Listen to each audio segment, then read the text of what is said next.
Retirement homes look like the most depressing places on the planet. I guess that's why we don't have more movies set in them. With all these archaic references, I feel like I'm in a retirement home. That's cinema, baby. Running a temporal pincer movement. Hello and welcome to The Good, the Pod, and the Ugly, a movie podcast where we look at the careers of prominent directors and actors using our patented pincer movement in advanced technology. What we do is we take the career of a famous director or actor and look at it from the outside in, meaning we look at the first movie and last movie in a filmography and work toward the center from there. However, we are in the midst of a 4x4 looking at the careers of four hacks from throughout Hollywood history. This week, we're talking about Ron Howard movies. I'm your host, Ryan. Woo! Thank you. I'm Thomas Rose Lefkowitz. I don't believe we've met. I am your very weary editor and co-host, Ken.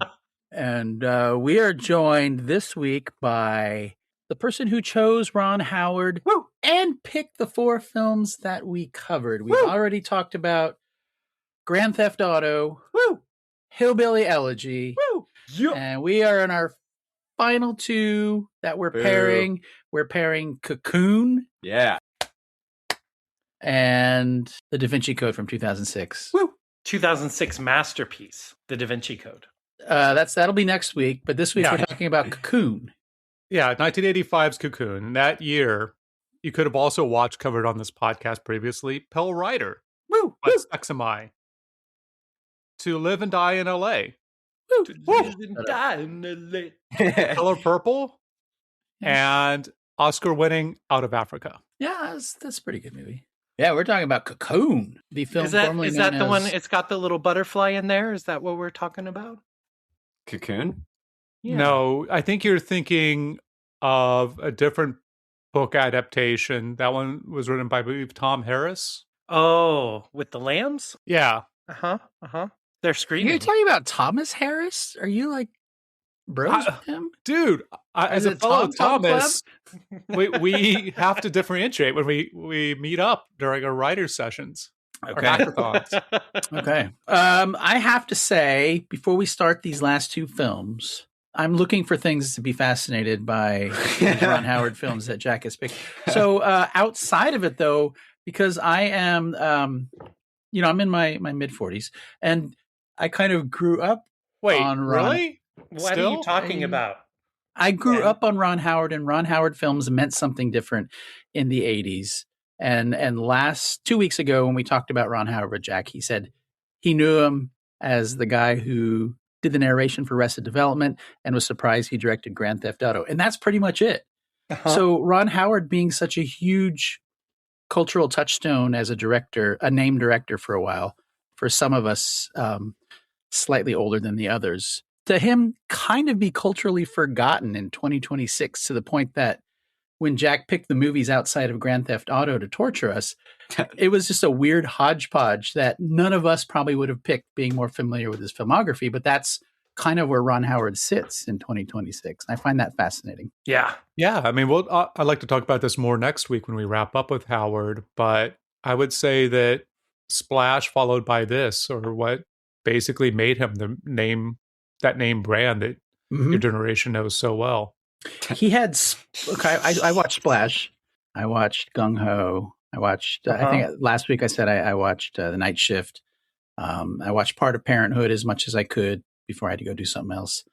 And then these other movies kind of in between. That is, you're right, Thomas, like Splash, Cocoon, to a lesser extent Gung Ho, and then Parenthood.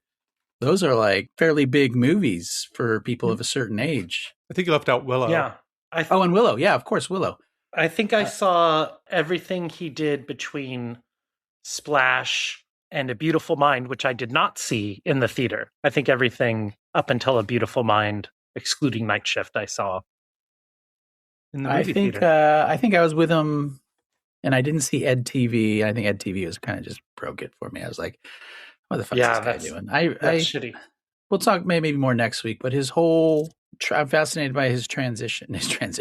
I'm fascinated by Ron Howard's transition from being that director to then like, oh, I'm going to make an action movie with Backdraft and then kind of moving further and further away from where he kind of made a name for himself, which is kind of the amiable, funny, slightly realistic characters in unrealistic situations with juvenile but not puerile humor. He had kind of a real sweet spot there in the 80s. And then the further he moved away from it, the less interested I got in him as a director. Yeah, Not to break format too much, let's go around and say if this is our first time watching. So, Ken, it sounds like you've seen this movie, Cocoon, the one that we're talking about today. Yeah, I saw it in the 80s. Saw it a couple times after on VHS. Your last watch was a VHS watch? I'm going to say yes. So it's been a bit. It's been a bit. Ryan? I've seen this many times, but I don't think since the VHS era, like with Ken. My grandparents took me to this one. You know, they were just a little younger than Don Ameche and Hume Cronin and Jessica Tandy. So it was a big deal. It was a big deal for them to get to see all those old actors. And it was a big deal for me because they were aliens. Mm-hmm. And Steve Guttenberg. But yeah, I don't, until this rewatch, I don't think I'd revisited it since VHS era. What about you, Thomas? I'm a citizen. I believe in this country. In 1945, Dutch Schultz walked into my store. I'm sorry, that's the wrong story. I've seen this before. I might have watched it with my grandmother on her VHS player, or I don't think I saw it on television, but it wasn't something that I think we own. Well, it's definitely not something we owned, but I think we might have rented it and watched it at some point, or just caught it on Showtime. And Jack? This is my first and possibly last ever viewing of Cocoon, directed by Ron Howard. Which makes sense because it is extremely hard to find in the modern streaming era. Not available to rent. Yes. Not available on any streaming services. In fact, it's Really? so obscure that if you try and watch it on archive.org, you will accidentally watch 5 minutes of the sequel before the title card drops and you realize it's the wrong movie. Which Jack and I both did completely independent of one another, like 3 days apart. I was like, wait, this looks like a TV movie. Why is it so cheap looking? I was like, I saw Grand Theft Auto. I know this he's got guy. a better eye than this. Yeah, he was offered Cocoon too, but he declined. Yeah. Wisely. Yeah, because, I mean, this Cocoon wasn't even developed with him. Like, much of his movies before this and much of his movies afterwards were he had 2 movies before this, right? You can't really say much. Well, but if you watch like Night Shift and Splash, which both have Lau Gans and Babaloo Mandel scripts, and then you watch Gung Ho and Parenthood, they all seem of a piece. And this movie generated really outside of that little bubble, outside of the Brian Grazer bubble, which with that hair, I don't know how long that bubble would last. It is a bit of an outlier, and it's kind of funny how this kind of cemented him as kind of a Spielberg light, even though the rest of his movies are in a vein that Spielberg was never really interested and never really did. Again, I'd point to Willow. I feel like this has strong Willow vibes. Yeah, I think I definitely see what you're saying, Ken, but I think the combo of Splash, Cocoon, and Willow put him in that light fantasy, golly gee ball field that Spielberg played in. I'm going to disagree. I don't think Cocoon and Willow, I think they're both outliers in early Howard. And the fact that they're important to a lot of people, and a lot of the things he brings to them from those early films is important. They're also, like, George Lucas is a strong producer. It's also not one that's developed with Brian Grazer. They're kind of works for hire where he brings his strengths into something that like a Marvel movie where other people are handling a lot of the special effects. Oh my goodness, that sounds almost like the subject of this 4x4. It does seem like a gun for a hire, aka a hack. Yeah. I mean, I would say that he brought a decent amount to this. I did not read the novel to compare, but given the punch-ups that he did on the script and the workshopping with the actors. So I don't know if you guys saw this or knew this. I'm pulling this from Chapter 8, Liftoff, and Ron Howard from Mayberry to the Moon and Beyond by Beverly Gray, 2003. Wow. Yeah, Zemeckis was originally set to direct it. He'd set it up. It was supposed to go into production, and he had overruns on Romancing the Stone. They bring Howard in. Howard and his wife Cheryl had tried to get a script written about her times in a convalescent home, working in a convalescent home. She's not significantly older than him. She worked there. And it was called Old Friends. And so they brought that drama of people in the retirement home to punch up the script that Howard had Ron Howard had been brought the day before Splash had wide release. He was brought in on it. And we're talking about Robert Zemeckis, who they it depends which article you read, but he was fired off this movie after doing a lot of development of the original story that Howard came in and changed. And then, of course, Romancing the Stone went on to be a big hit, and then Zemeckis had his own little movie that year that someone may have seen called Back to the Future. So it kind of worked out for everybody. It'd be interesting next week to look back on this, but we might not have a Ron Howard director of Apollo 13 and A Beautiful Mind and those other things, if not for this movie. Because originally he was set to direct a low-budget film for New World Pictures. According to the book I just cited, it's a thriller about a Greenpeace crusade to stop the killing of the whales. And this is like a year before Star Trek 4. Sounds good. Sounds great. Maybe. But we're talking about Cocoon. And is it? So I read a little. I read the differences between the book and the movie, and they seem fairly substantial. Okay. The amount of work that they developed, like there's first of all, the number of the cocoons wasn't like you can count them on two hands. It was like 90, and then there were soldiers. There were literally soldiers that they left behind, and that when the stuff happens at the end, which is very similar, they take the old people to replace them. So they're not taking them to live forever and never die. They're taking them as soldiers, which completely changes the themes of the movie. Yeah, in the movie they're taken as teachers. Yeah, it's so they changed a lot. And then you're right, when Howard got the script, it changed even more because of his background, obviously with comedy, with Andy Griffith Show, Happy Days, working intensively with writers of those shows on his earlier movies. And that really shows here in the in-between stuff. When the plot stuff's not happening, it's just character stuff. Especially with those interstitials. With the old people stuff. It's just amazing. And even today, I think they're hilarious. I don't think a Spielberg or even a Zemeckis would have the old people talking about boners. Yeah. That felt really fresh in 2026. That, it's like kind of a kid's movie, but they're talking about their blue steel boners. Blue steel, cat couldn't scratch it. That was an improvised line, and if you listen to the commentary, by owning the double feature Cocoon the Return for the maximum movie experience, that's according to the back cover, the commentary track, Howard says, yeah, that was improvised. And much of Brimley's dialogue was improvised. That's the way that he preferred to deliver his lines, which is very different than the other actors that he was around who were old vaudeville and... Because Brimley was like 20 or 30 years younger than them.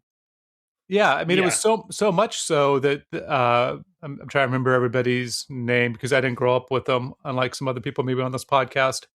I think it was Hume Cronin. He was a playwright and would help write lines so that which guy got the Dom Ameche could act like he was ad-libbing and improvising. He's a classic old school pro of hit your marks, know your lines, do what the director tells you. Trade your places, Jack? What? I didn't mean to wake you up there, but that's a special. Trading places. Trading places, yeah. That brought back Don Ameche, and then he wins an Oscar a few years later, right? Yeah, for this. Pretty amazing comeback for a guy that was not in movies for decades. Right. And then you have Donaghy not trying to stop Joe Rambo or doing, I guess next year he'll start doing special effects with the Aussie in FX. We've done a few Brian Dennehy's, haven't we? Yeah. Jack, you've been awfully quiet. Do you want to take a stab at the Cocoon plot? Oh, Pry it open. Come on. okay. So let's see. There's there's old people, right?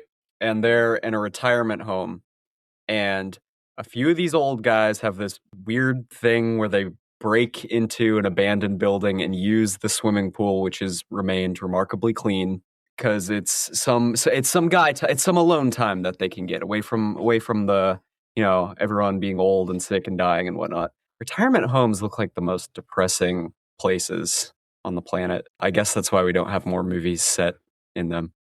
Pretty remarkable to make a movie this light and entertaining about a bunch of geriatric people. But anyway, aliens show up, and one of them is the guy that was trying to kill Rambo, and they pull some cocoons out of the ocean, and they put the cocoons in the pool to get the cocoons to charge so they can go back to space or something. And somehow this makes it so that the old guys swimming around in the cocoon water have a bunch of energy. And then stuff goes wrong. You forgot about who they hire to pilot the boat. I didn't forget about him. Steve Guttenberg. Woo! Really? Booty shorts, shirtless Steve Hell yeah. Guttenberg. Hell yeah. I did not realize he looked like that with his shirt off. I need to go back and watch the Police Academy movies, I think. He isn't bad here. I mean, we were watching the making of, and there's a scene where Brian Dennehy's showing him that total bullshit map, and he goes, "Oh yeah, I've seen one of those before." Yeah, in Japan, right?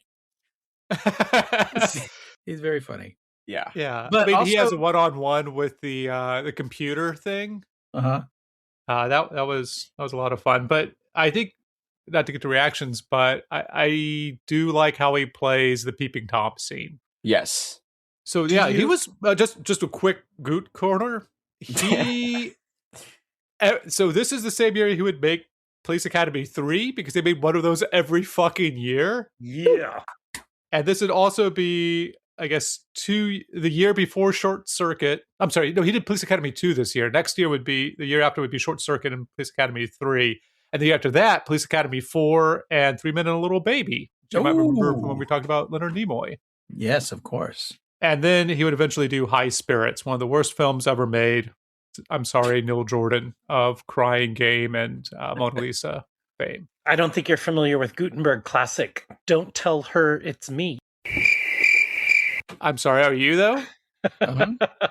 That's the name of the movie. I didn't name it. It's a confusing. Well, what was it released at in England? A bad movie. What's the title of Don't Tell Her It's Me in France, Thomas? Oh, I don't think it was released outside the States. Also shout out for Barret Oliver. I was like, wow, I know this kid because I've seen the NeverEnding Story and Daryl. I used to love Daryl as a kid. Yeah. I was a NeverEnding Story guy personally, but I respect Daryl. I guess he grew up just to be an artist. He just decided acting wasn't really for him. But I think he does a good job as a kid actor, much better than his mom as an adult actor. Who's his mom? I don't know who overplays his mom in this film. Okay. It's very flat. Yeah. Jack, do you have any familiarity with Steve Guttenberg outside of this movie? I literally have never heard that name until just now. I have no idea. You haven't seen Veronica Mars? No. He was no idea. He was like budget Tom Hanks. Okay. He was very famous in the 80s, and he made a lot of kids movies. He also made a lot of titty movies, so right. He's a popular guy. He's a fuckable Tom Hanks. It's so funny because before you talked about him being a snack in the group chat, Thomas, I had never even considered the sexual appeal of one Steve Guttenberg. Just like my child mind wouldn't have been able to compute such things. Yeah, it's like Rick Moranis. I mean, you have one of the world's hottest men before you, but because he's funny, you just don't see it. I think you didn't think of it, Ryan, because it's like Thomas doing the same thing for E.T. It's really hard to think of Steve Guttenberg that way. Thomas wants to fuck E.T.? Is that right, Thomas? He's got a pretty interesting finger. Watching this, I did wonder I don't know if this is too personal. We could always edit it out, right? I did wonder what it was like to have sex with an older person. And I did think like maybe I need to have sex with like somebody in their 80s just so I know what's in store for me if I live that long. I thought you were going to say with an alien. Oh, wow. Uh-huh. I don't think they actually, I mean, what is it that this is foreplay. Yeah, I don't know if they actually, so at some point, Donahue cries. Yeah. And I'm not sure how he does that with the skin suit. Because he's been in the ocean. It's just salt water. No, he's like outside of the pool. I know. It's not real tears. With the He's puppet. an alien. He's got like a bunch of light behind. It's probably just sweat or something. Well, they're actually all actors. Jersey sweat. The whole thing That is doesn't make-believe. really change it. Okay. So this is kind of there's some Nepo babies in this movie. Behind the camera, Ron Howard, if you want to consider Rance Howard someone who had any pull in the industry to get him where he is. But you also had Tawny Welch, who her one big scene, amazing actress. And then you had Tyrone Power Jr. as one of the silent aliens, not the bearded one, but the other one. Wow. Oh my god. He pulls all around, Ken. Yeah. Congratulations. So clearly Ron Howard dug deep at the club where they all met. I don't know. I mean, I know we're not at reactions yet, but I personally can feel myself struggling for interesting things to say about this movie. Okay, so this speaking of old people being attractive, I'm an old person, but I'm not attractive. But I had to look up Gwen Vernon's age when they made this movie because dancing her whole life, she has a fabulous set of legs in this movie. I was like, how old is she? And she's wearing that? But then you look it up and she danced her whole life. She was married to Bob Fosse. Oh. Wow. Yeah. Wait, for how long? Like for 20, 25 years. I mean, wow, really? Yeah. Yeah. There's a great TV show about him, in fact. Yeah, with Michelle Williams as Gwen Vernon and Sam Rockwell. Sam Rockwell as Bob Fosse. It's actually very good. It's an excellent series. Yeah, I was actually blown away. It's like, who is this lady and why are her legs so great? Yeah. And she was like 59 at the time, but she looked great. That gets us close Jack. to a subject that we must discuss, which is that Wilford Brimley is 50 years old and is plausibly playing someone who's 70 or so. That's just when he blew gets my in when he mind. gets in the shower and he says, "You want some candy, little girl," which is okay if it's your age appropriate spouse. Right. Creepy on its own, but his hair's wet and you can kind of see the dye job a little bit because they had to dye his hair. But yeah, you're right. Plausibly, one of the great performances is just aging up by dyeing your hair and being yourself. Yeah, the same person who did the makeup on that, I think, did it for A Beautiful Mind. I guess Russell Crowe ages in that film. I would have guessed he was the oldest one amongst the cast if you had asked me. Very surprised to learn that he's, younger than Tom Cruise in the last Mission Impossible. He looks I think he looks younger than Hume Cronin. Hume Cronin, man, those guys have some great classic faces, though, and they aged amazingly. They're so well cast. I know I always do the cartoonist thing where if you put them in silhouette, you can still tell them apart. And that's one of the facets of casting that I think Michael Mann, is when I first brought that up. But yeah, you put them all in silhouette, you know exactly who is which character. They're so great together, too. I want to see a whole movie of them like solving a crime or something. I don't know. Yeah, I was gonna say that my favorite bit of this movie is before all the alien stuff starts. Yeah, like when they're just walking to the pool and they're just talking. Yeah. Well, doesn't sound like you're a large fan. We're not at reactions yet, Jack. But how did you feel about the look of the film? This is the same Linzer, I guess, as Point Break and the fourth Star Trek movie. Oh. Yeah, and Splash. Planes, Trains, and Automobiles. And Splash. Gung Ho. And Splash. Men in Black. That's a good looking one. No, it's a great looking movie. There are a few shots that are great. Well, you're not 80s. Jack. You're not Jack. Yeah, come on. Donald Peterman was his name, Mr. Peterman. Right. I know we're not at reactions yet, but it bored me. The look bored you. Yes.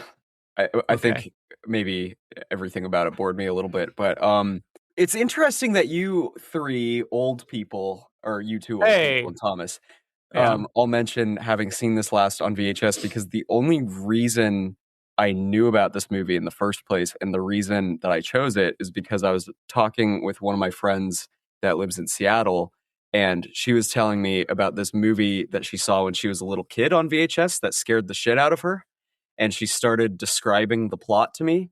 And the more she got into it, the more I was laughing my head off because it sounded so absurd. And I was sure she was making it up. And she came home for Christmas and was going through her old stuff and was like, holy shit, I found it. And it was a VHS of Cocoon. And I looked it up and was Wow. like, that's a Ron Howard movie. I know what I'm Yeah. thinking. Yeah. The way she described it, having not seen it in over a decade, is so much more interesting than the actual movie. Kind of wish I had picked Willow or something, but Or Splash. or Splash. There's a whole. You could do 3 different 4x4s of Howard. We each could have done a 4x4, and it would have been, 16 completely different movies. Or Eden, the new one. Oh my Eden God. looked pretty great. Inferno. Yeah. I don't know. I mean, I didn't think this was terrible. It was totally inoffensive, but it was just real boring, and I did fall asleep. Well, if you listen to the commentary, Howard really wants you to know that there were no steady cams on this film. Everything's handheld. Everything? That's Yeah, kind of a there weird were- thing to hang well- your hat on. It's not like there's a car chase or. No, it's not like he just People are every running. time there was a shot, they're on the boat, so that's interesting, right? And there's all these tracking shots, and so he's like, yeah, that wasn't a dolly, that was handheld. And it wasn't Steadicam. So there's a point of pride there for Why? Mr. Howard. Where's the pride in that? I don't get it. The other part too, just how it's amazing how smooth the camera operator is. Yeah, but it's not like he's not using it to be like it's a blood diamond by using a Steadicam. Why not use it? I don't know.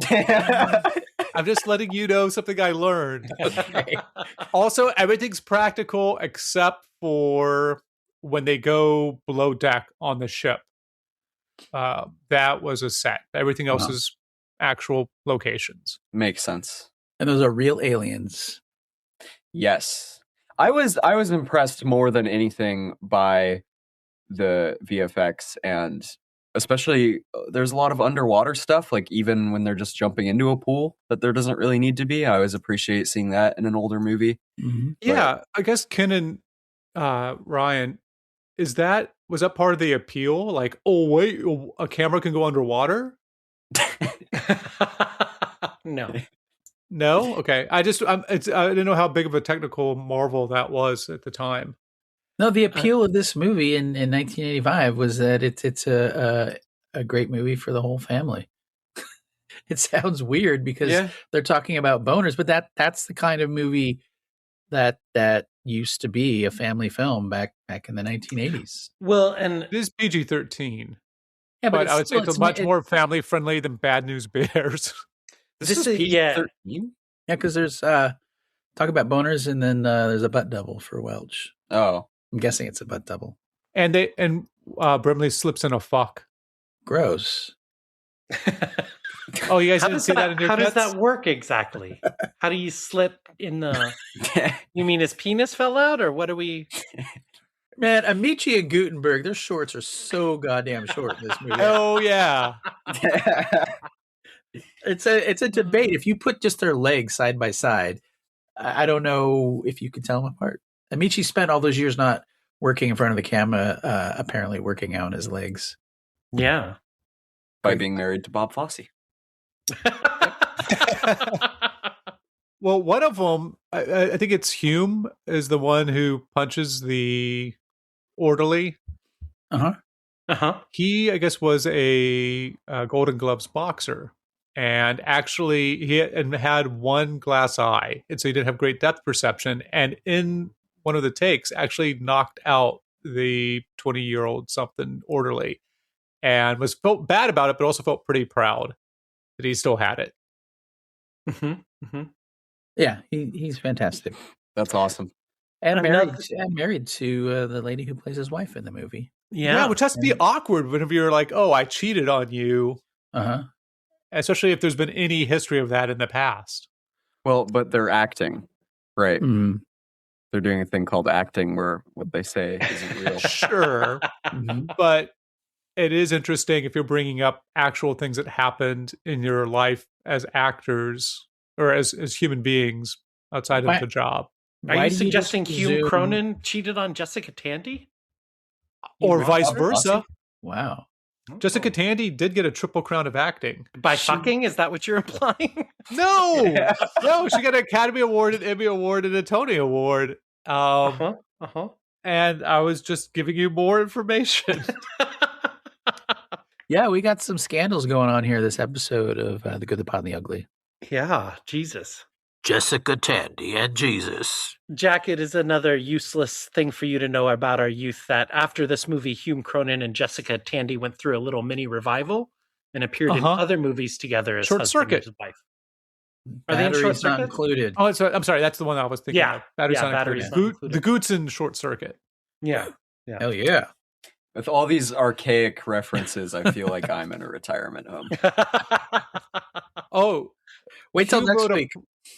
Hume was a playwright. I'd mentioned it. He got awards from the Canadian government because he's Canadian, I guess. But in 1980, unrelated to the video game or the Eastward flick, he had a play called Firefox that he wrote and produced. Oh. Was it good? Cool. I wasn't around for it. Well, I went to it on opening weekend with my dad and my brother. I'll tell you. Are we at reactions? Jack already told us his reaction. We're well past it. Yeah. Ryan, you watched this with your daughter, so you have kind of a different she's younger than angle Jack. on it. Yeah. Slightly younger than Jack. And she, I believe you told us she thought it was maybe the best movie she had either ever seen or ever made. She made this? Ever seen. Yes. I watched it with my 8-year-old, and she has never... Every more mature grown-up thing I've ever showed her had something about it that like scared her, really put her off. This was the first time we watched a movie that was, there are really no scares. It's got the sci-fi element, it's got the family element, and it went over great with her. So how old is she? She's 8. And how old was your friend Jack when she watched this? 10. Okay. It scared the shit out of her? She thought it was terrifying. I mean, the way she described it was like Alien or The Thing or something. Like, I was prepared for this to be disturbing, but no, I mean, aren't the aliens are a little scary? Yeah. Not as scary as V, which I think not is nearly as scary as V. Where they're passing as humans, but they're really reptiles, if I remember that correctly. Yeah. Also from the 80s. Because they're coming to Earth to steal all of our natural resources, and there's this whole thing where they have discrimination against scientists, right? Yeah. They put scientists in like in concentration camps and they're anti-science. You can't teach science. The view is awesome. The season finale where the person's having the baby and they're worried it's going to be a weird lizard baby, and it comes out normal, and then it's like, oh, phew, and then she's like, wait a minute, there's another one. Oh, and that one's a fucking lizard baby. One of the best season finales ever. What are you guys talking about? The TV show V. Thomas Pynchon adaptation. Because I watched this with my kid, it's like beyond good and evil. It was sweet how much she loved it. I remembered seeing it in the theater with my grandparents and how much I loved it.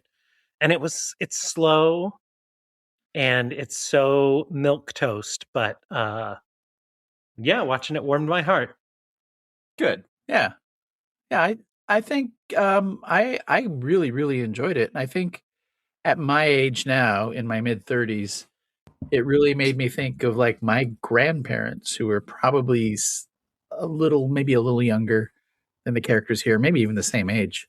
And, just how much I miss them, and to think of them as vibrant, full, and alive people, which I think is the whole point of the movie, where we're just used to seeing old people as old people who kind of have no use in society, but then being reminded how they were once, full of piss and vinegar and blood and cum and all that stuff. I think that's the great thing about this movie. It makes you really maybe appreciate some of the older people in your life even more, especially if they're no longer with us. Yeah. And it works on all those sentimental levels. And I love all the old people. I just want a whole movie of them, like I said, solving a mystery. Watch yourself there with your Benjamin buttoning by 10 years at a time. Isn't that the premise of the Murders in the Building, or whatever that series is? Only Murders in the Building? With but it's Martin Short and Steve Martin. Yeah. I mean, maybe, I don't know if it taps quite into that, because these are, I think that new Duffer Brothers show, The Burrows, with Alfred Molina, which is about a bunch of old people in a retirement home who have to fight. What about Bubba aliens. Hotep? Oh, that's a good one. Yeah. They put a little bag of sand back there. Have you seen Bubba Hotep, Jack? I have not, but that was the funniest thing I've ever heard. You should watch it. It's great. Is it great? Yeah. Okay. It's by the director of Phantasm and Phantasm 2. Hell yeah. And Phantasm 3. Don And Phantasm Coscarelli. 4. The Oblivion. Jack, I'm going to tell you, this is a real movie. Elvis isn't dead. He's in an old folks' home where he meets JFK, who is black. And survived the assassination attempt, and then had his skin dyed so that he could, hide out in public. And then they have to fight an ancient Egyptian mummy. Yeah. And this is a documentary? Yep. Yeah. And who plays Elvis? It's is it Bruce Campbell? Bruce I Campbell. think it's Bruce Campbell and Ossie Davis. Ossie Davis. Yeah. What a hilarious movie. I enjoyed a lot of the scenes in this. I think what's interesting is that it doesn't feel like a sci-fi movie at a certain level. At least not to me. And so, like, I love the scene of the women the next day playing. It's not Qui-Gon. What's the tile game? Mahjong. Thank you. And I don't know if they even say anything more than like 2 words, but it's just the camera going around cutting to their expressions. Their secret smiles. Their secret smiles, because they all just got plowed the night before. And it's just done really subtly and well. Yeah. But I think my favorite scene, aside from, is like there's 2 things I truly enjoy. One's the marriage scene during the montage where, how do you say his name? Ameche? Don Ameche and Gwen Verdon. And Fosse's wife, what's her name? Gwen Verdon. Yeah. Or they're standing next to each other, and it's during this time where people have taken all the money out of the bank. They've had their tough conversations with their grandson about leaving. And he's like, hey, are you ready to do this? And the setup really seems like they're about to get on the spaceship and leave. But it's wet. It's the doors open that they're next to them. You almost don't realize where they're at or what they're doing. And then it's a church. Yeah.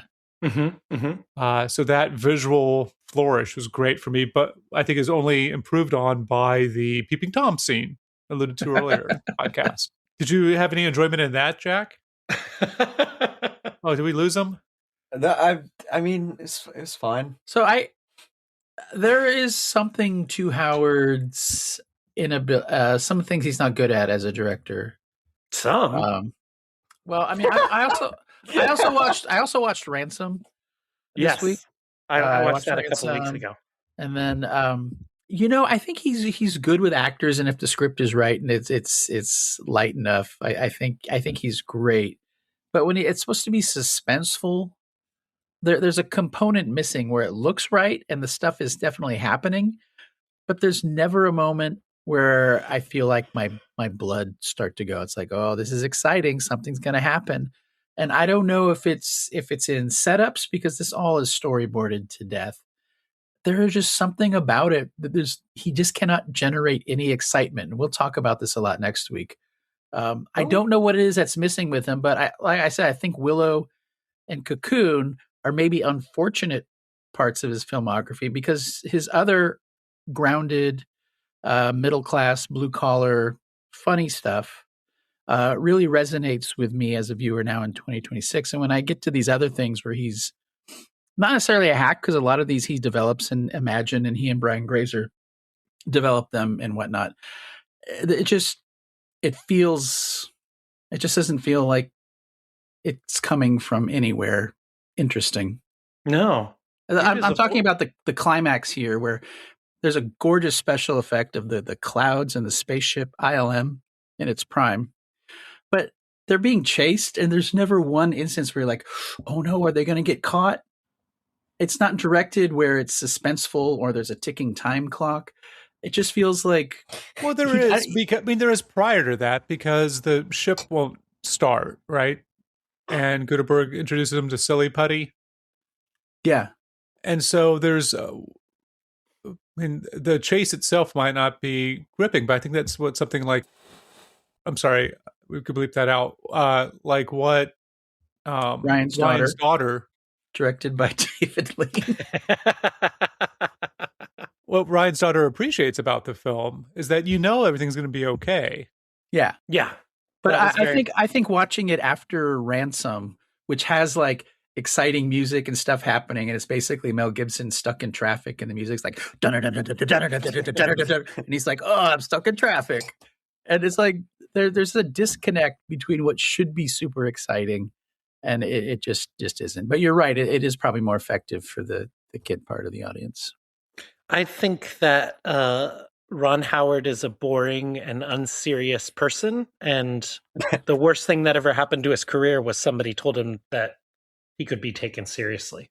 Yeah. Wow. I was just saying that his funny lower middle class grounded stories with a heart, even Splash, I don't know, they're great.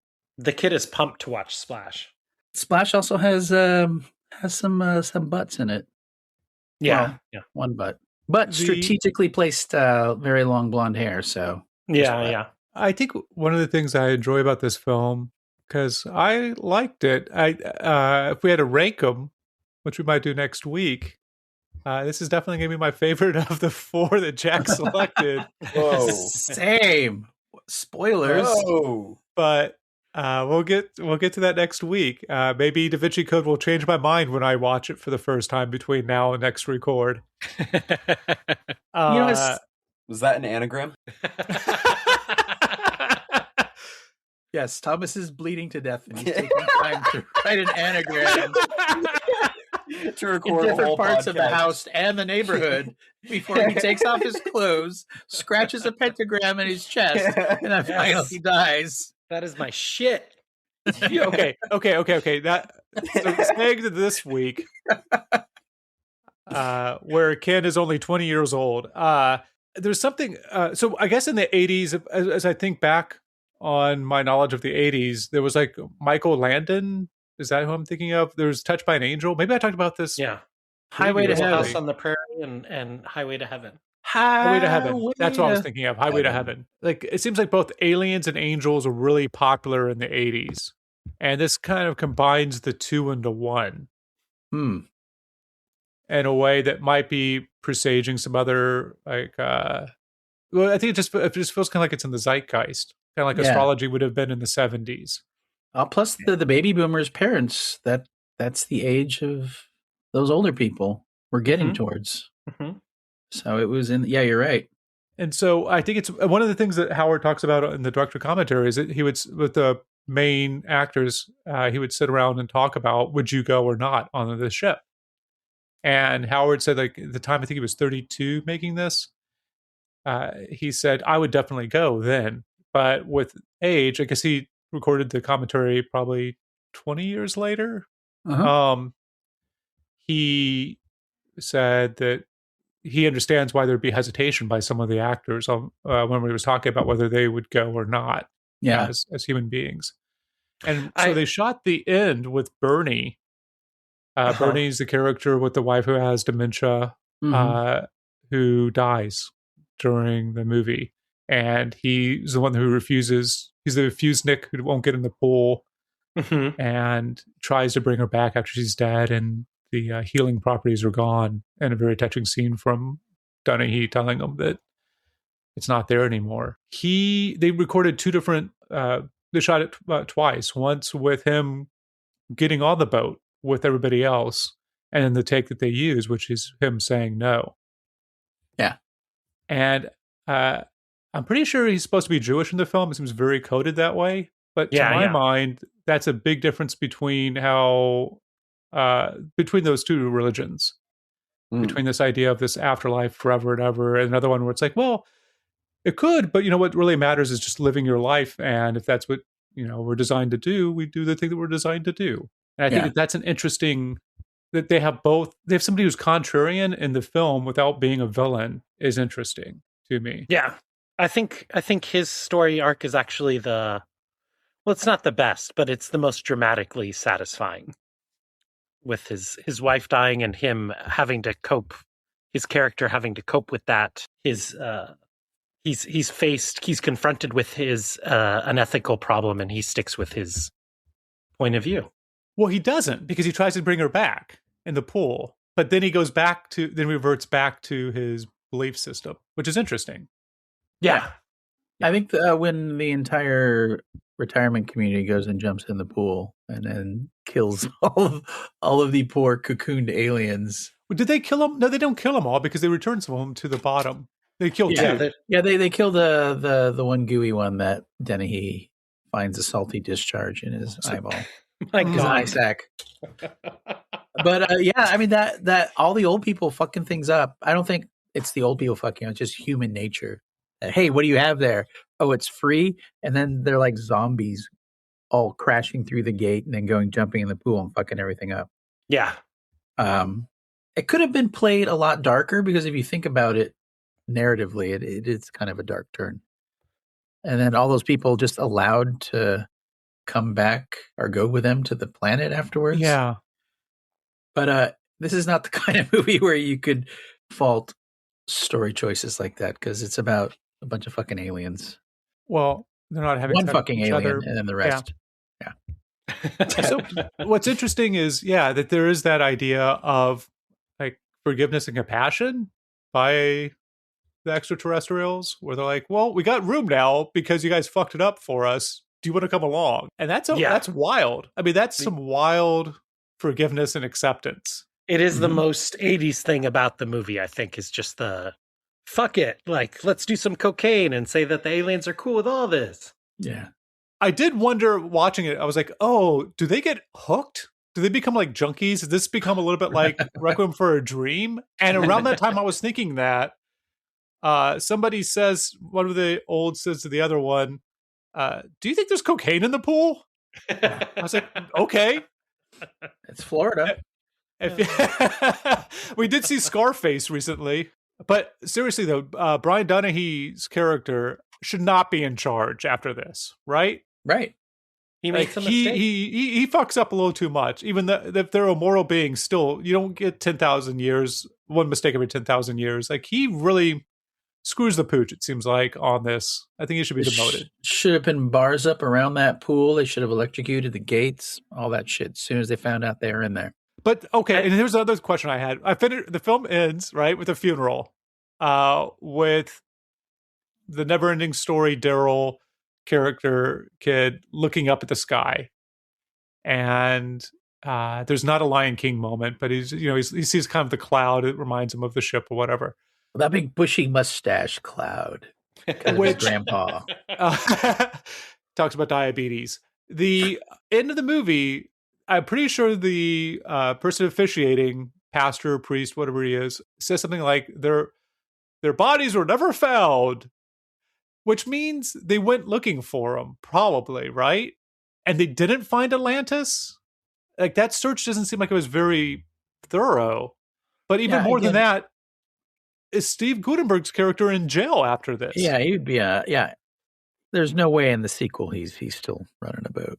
I think Atlantis is in the South Pacific. Oh, really? No, tell us more. I thought it was in the center of the Earth, but you go with yours first. I'm just saying, I have credible sources pointing at the South Pacific. So, scandals and unexplained mysteries is our new theme for this podcast. We did Hume Cronin, Jessica Tandy, obviously. Yeah. Cheating on each other. And now Ryan's telling us where Atlantis is. Ryan, can you explain where squirrels get the peanuts from? What? What type of fucking question is That'll that? be next week. Bring us your A game about that next week, Ryan. Thomas, you mentioned something about something in the air, and obviously this movie came out a year after Splash, which took place somewhat in the water, and then a couple years after E.T., and then even more years after Close Encounters. So you're right, something was in the air. But it reminded me one of the jokes about this movie before it came out was people derisively calling it Close Encounters on Golden Pond. Yeah. Which is pretty good. Yes, it very strongly reminded me of Close Encounters with all of the, dramatic tension bled out of it. Yeah. Oh, so for those of us who've seen every movie, but have friends that don't, what's on Golden Pond? That is the movie with Katharine Hepburn and Henry Fonda. And is Jane Fonda in it as his daughter, Ryan? I've never seen it, but that sounds correct. Okay, it's a movie about an older couple coming to terms with how they kind of fucked up maybe a little bit and coming to terms with their mortality and their children. Okay. Which we just call Wednesday here at my house. Yes, it won some Oscars. And Henry Fonda had an age-appropriate relationship in it, unlike Warlock. That old saw? I think the other thing I like about this film, I like that there's that montage where each character gets a little bit of an arc of how they're going to spend their last days on Earth before they leave. And so, of course, that one character pulls off his money out of the bank just to hand around to strangers. I think the other part to this film that I like is that there's all these secondary characters that fill out the retirement. And I don't feel like we really get that maybe in the next film that we're going to discuss.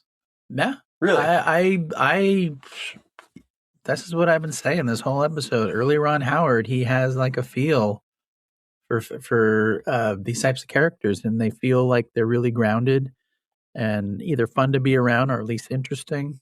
Well, I guess the other wild thing is think about the tone management of this film. It's I guess maybe the person up in Seattle when she watched this when she was 10, like it's a somewhat scary, maybe for a kid, alien movie, but also a bit of a comedy, but also, I guess, on Golden Pond. Like it's I feel like it's juggling a lot of things that could be any one of them if the bar wasn't set right on the tone scales would make this as unwatchable as Jack thinks that it is. Yeah, I agree with you, Thomas. I didn't say unwatchable. I said boring. I mean, in defense of Jack's friend, the idea of old people having sex is pretty horrifying. Yeah. Well, I was going to say maybe she was just super smart. I don't know what happened. And was existentially terrified by the idea of aging. Ah, that's probably it. Or the idea of living forever. Whoa. Also scary. Damn. Some heavy stuff. That's what I'm saying. It's an intense movie. Not speaking of intense movies, next week we will be covering the Da Vinci Code. Woo! Yep. Well, I'd like to bring something back from, I think, our Meryl Streep season that Andy's bit. I am Steve Guttenberg's shorts. Ugh. Yeah. Ugh. I am Wilford Brimley's mustache. I'm Wilford Brimley's boner, man. Come on.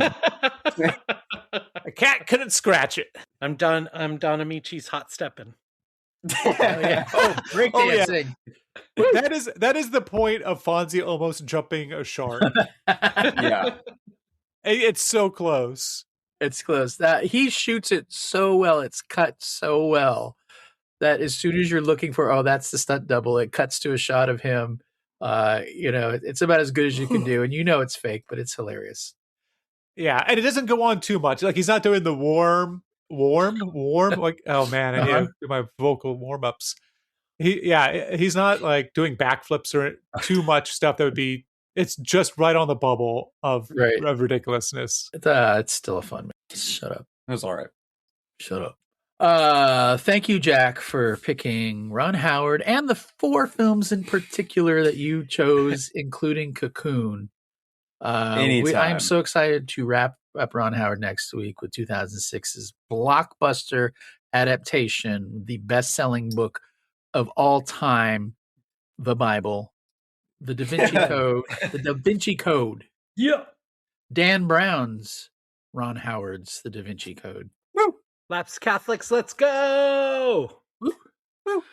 You know I'm Opus Dei. Just a conversation. Opus Dei and Coworkers. night, motherfucker. We're getting ahead of ourselves. Ryan, thank you for the theme song. You're welcome. Thomas, thank you for the show notes. Ken, thank you for making most of us sound intelligent every week by editing out all the dumb shit. Yes. If you are listening to this and it is right about an hour or under an hour, you should know that we recorded for 90 minutes. So there's about 30 minutes every week that is cut out. That's all me. If you wanted to cut out all of the dumb shit, there wouldn't be a podcast. You can cut that I was out, going to Ken. go with, well, no wonder the episodes are so short. Not as short as Steve Guttenberg shorts. It's like they're in the hull of the ship and they're looking up. It's like, dude, move the camera or move your shorts. Nope, zoom. Thomas is pausing, putting it on super slow-mo.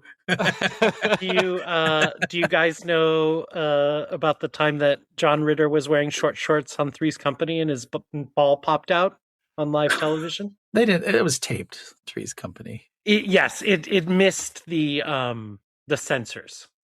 Wow. The ball Discovered it did? when it aired. That Those yes. censors were they very close inspection. And John Ritter was asked about this occasion on Fresh Air with Terry Gross, and he said, well, you know, it's controversial. Some fans like it and some fans don't, because sometimes you feel like a nut and sometimes you don't.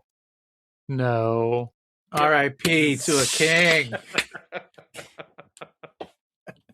All right. See you guys next week for this Da Vinci Code Bye. bullshit. Yeah. I am Opus Dei. You know this. We talk about it at police school all the time. Running a temporal piston, messing it up. See up in space. Running a temporal piston, messing it up. See up in space. Running a temporal piston, messing it up. See up in space. Running a temporal piston, messing it up.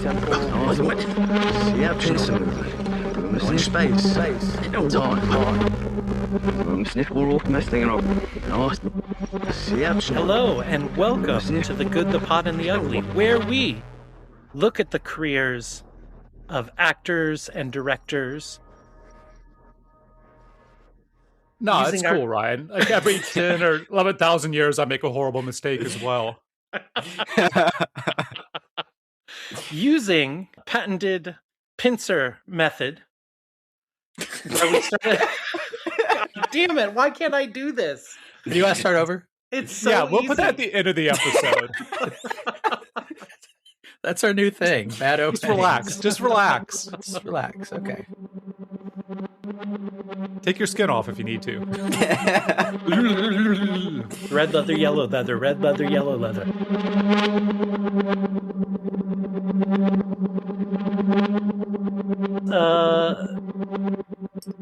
God damn it, director.